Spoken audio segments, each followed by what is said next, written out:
这么近哈，这么美。I don't want to go back to Shanghai. I want to stay here. Look at this space. And the smell of grass, the smell of farm. Gosh. Yeah. So it's like Okay. you have to dig down Okay, first okay. and then go up. Okay. So it's like 美 美 Exactly Okay. like that. 美这么近那么美，这么大河北。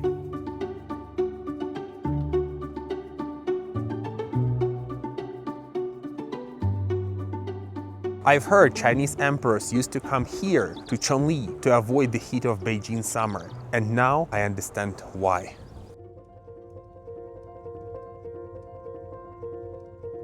However, I didn't come here to enjoy the view. We came here to drive this car, ONVO L90, a car that strikes the perfect balance between driving excitement and everyday comfort for every passenger. This car is loaded with tech, 440 kilowatt of power in all-wheel drive version, 0 to 100 in 4.7 seconds, a super short 35.5 meters braking distance, a 5.7 meters U-turn radius, and a super smart suspension with CDC. But what about the passengers? This car claims to have a comfort for every passenger in the first, second, and third row, and extreme safety features. Today, we will put it to test. Let's go.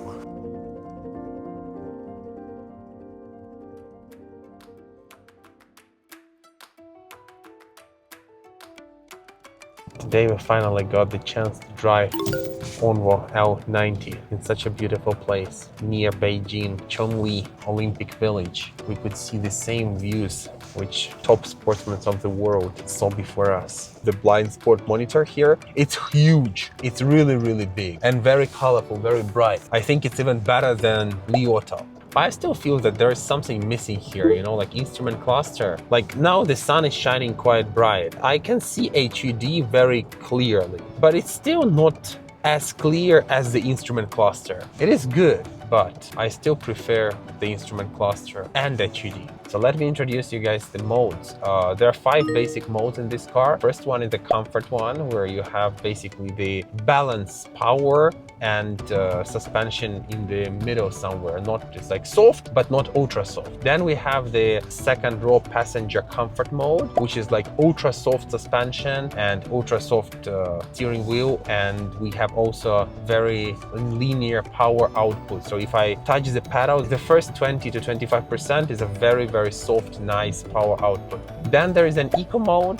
The car is lowering itself to reduce the drag coefficient, and the regen goes to maximum automatically. The power output is very limited here. Imagine that you put like 1.6 or 2.0 liters here. And then the sport mode, which is my favorite so far. We have stiff suspension, we have maximum regen. The height of the car, it's on the medium. I would kind of lower it. I wouldn't leave it in the medium because for the sport you want car to be a bit lower. Good thing about this car that the suspension movement is really huge. Pretty much you can go from the lowest one to the highest one within very big amount of space. Now we are like in the rear passenger comfort. It's quite okay. Even in this mode, the car doesn't feel as boaty as M9 from Aito, from Huawei. That car is super soft in any mode. Here, I feel that it's quite soft, but it's okay. Even like on the not even road, it doesn't jump up and down too much. It's balancing quite well. I think the CDC works pretty well. I barely see anything. I barely feel anything on the road. In the presentation today, ONVO explained to us that different drive mode here, it's not only like change the power output as majority of the other manufacturers would do, but it actually changes the whole way car behaves. So far, I do agree with it. I feel that power output changes, the steering changes, and the most important, the suspension changes completely.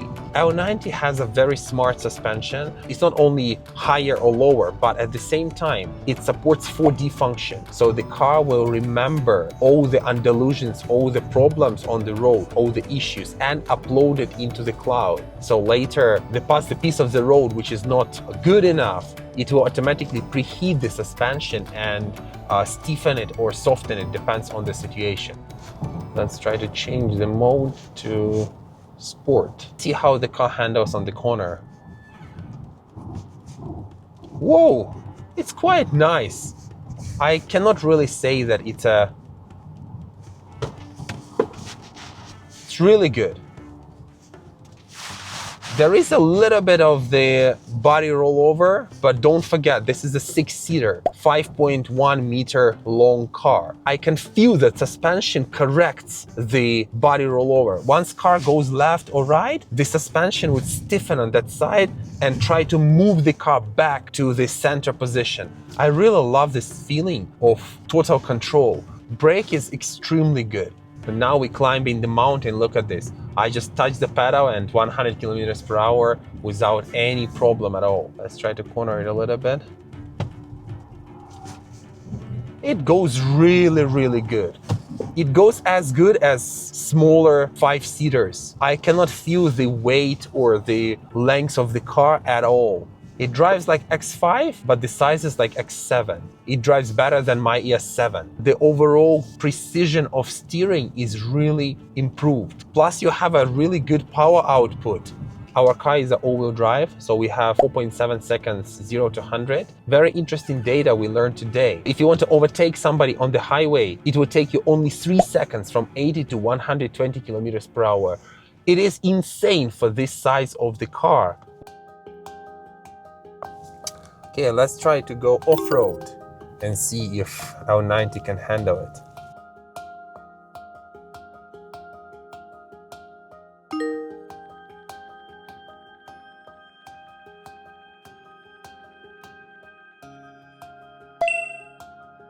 So in comfort mode, we are about to conquer this small village road to the top. So far, very, very easy. Your car a little bit struggles, I can feel it, but it still goes pretty well. The suspension works incredibly. The horse doesn't seem to care of us at all. Get out, you! I think we can go around, but I'm just afraid to scare the horse, or horse will kick us or something. Let's adjust the suspension to the highest level. The suspension here is pretty quick. It moves up and down faster than in my car. Horse gonna smell us? What are you going to do? Oh yeah, let's not bother the horse. It seems like it's his territory. The wild horse kicks us away from here. Look, he's chasing us. Right guys, now I am a co-pilot. I want to tell you how does it feel to sit here. So the sitting position is very similar to the driver's position. It's the same seat, very soft, very cushy. It has plenty of space. I have very wide side support for my arm, for shoulder, it's not in the ear, and the right hand as well. Also what's quite good, what usually Chinese women complaining about is, it's too much sun, I don't like sun, please close the top. And then my son is always like, but I want to see the sky, open the top. And then people start fighting in the car like, close, open, close, open, close, open. And then Nomi feels really sad because everybody next to her. Here, the problem is solved. You have one for the front passengers. Now we have a camera here, so I will not close it, but we have it. And then we have the second one for the second and third row passengers. So everybody can find the perfect position. Every time I go to road trip, the car will be really crowded. I would be driving in 90% of cases, and there will be wife sitting in car, grandparents, and a child will most likely go to the third row. That's a big benefit of car like this, because you do have plenty of space. The seat width, very comparable with the MPV. It's much wider than regular SUV, and they explain to us how they achieve it is by moving the buttons on the door. I don't like this solution personally, but whatever, it is a decision made by designers. It did improve the quality of the sitting. I have double USB-C, and I also have connector for the Switch or PS4, PS5, so you can connect it and then you can enjoy playing some games while driving. In ONVO L90, you can choose for the second row. Either you have the massage seat for the second row, or you can have the zero gravity seat. But no matter what, look, if I want to lie down and relax, I can still easily do it. I can move my seat backwards as much as I want. Let's imagine there is someone sitting there still. Look at this, guys. Look at this space. This car doesn't have zero gravity seat because I have massage button here so I can enjoy massage. But look at this space. I am 193 centimeters. Imagine if there is a typical Chinese grandpa or grandma sitting here, how much space it will be. By the click of the button, I can easily open this screen. The location here is really good. It's not too big, it's not too small, just a perfect size and a really perfect angle. Imagine that I need to sit on the third row. So I have coffee holder here, I have the phone holder here, I have USB-C, and I can recline my seat to sit comfortably. I still have space, and I was sitting here, and there is plenty of space for the first row passenger. I can definitely say that this is convenient, this is comfortable. Look, even the angle of my leg, it's not that bad. Normally for the third row, the floor will be a little bit higher due to the battery and the motors underneath. In ONVO, it's flat. It's just a little tiny bit higher than the main part of the car. Here you can see a little tiny bit. And look at the headspace. I have plenty of it. There is no cooling or massaging here, but I do have heating here, and I have a button to control it by myself.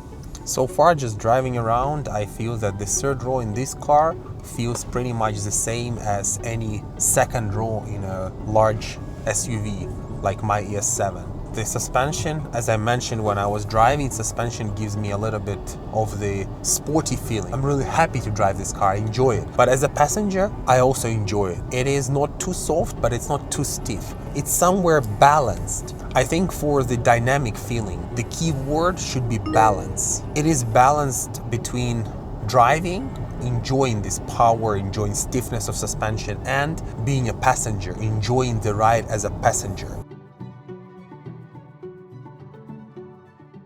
ONVO L90 is not just an excellent family car or really nice, comfortable vehicle. It stands out from the crowd of other six-seaters because of the battery swap. This car belongs to NIO group, so you can easily go to any swap station from third generation, I think, to swap your battery. So now we are at 63%, and I want to show you guys how easy it is in China to swap the battery. I am struggling to rise the system with Shellwo, so I changed the name to Nomi again. It's more familiar to me. Hi Nomi. 在呢，导航到换电。已经按换电站进行筛选。第一个。好的，需要为你自动下单吗？需要。预约成功，到换电站附近将为你自动下单。You see, it's just that simple. I started the self-driving function, and now car is directly taking me to the swap station. I don't think it can drive me directly inside. Some stations are available for that, for like full self-driving and self-swapping and even driving out, but this one is not. So car will deliver us to the gate of the swap station, and then we're gonna go inside by ourselves. We are here. Once we approach the station, we have all these brand new pictures. The car, you see, highlights a little bit that you have to park here. You just manually park near the station inside the box. Then the car will do everything for you. You see, it's in a blue box. Click start, and then you do nothing. Car will remind us that we cannot leave the car, we cannot go out, we cannot press brake pedal. Here we have the steps. So number one, the car will do self-check, then it will change the battery, align the steering wheel, and then we have another whole 1, 2, 3, 4, 5, 7 steps or 6 steps. It will remind us again that we shouldn't do blah blah blah, open the door. ONVO, the same as NIO, has cooling, heating, or at least the fresh air, let's say, coming. You have to stick here like for 3 minutes, so it's good to have the fresh air. And I really like this animation. Look at this, look how snappy it is. You can see like everything. New ET5, ES6, ES7, ET5T also now have the same animation as ONVO. What I think NIO is missing here is to add ONVO logo. See, battery is gone. And now we're gonna get a brand new 85 kilowatt battery. I can hear the screws coming in, and the car is testing itself. Yeah, we already have the new battery here. This is just this easy. It's like less than 5 minutes. That's it, here we go. Now you should manually drive out of the station. Go to do what you have to do. After spending some time with this car, first through the static review and then second time through the dynamic review, I can tell that this car is a perfect balance of driving and joy of sitting in the car. We have everything in one. Right now, this particular product doesn't have much competition in the market. It's one of the 3-rows EVs in Chinese market. They put the newest motor in here, a huge space in the front, pretty good space in the trunk. Mostly nowadays, other companies going with the extended range EV or just plug-in hybrid. So overall, you feel that it's a very revolutionary and modern product. I don't know how long this car will be revolutionary, because in China, once you get the product in the market, somebody else will bring copycat of this product or similar product, and then another one and another. But for now, I think that this car is a leader and a very, very unique product in the Chinese market. Let me know in the comments below, what do you think about this car after watching both videos? Keep following, keep subscribing, and tell me what next car would you like me to review.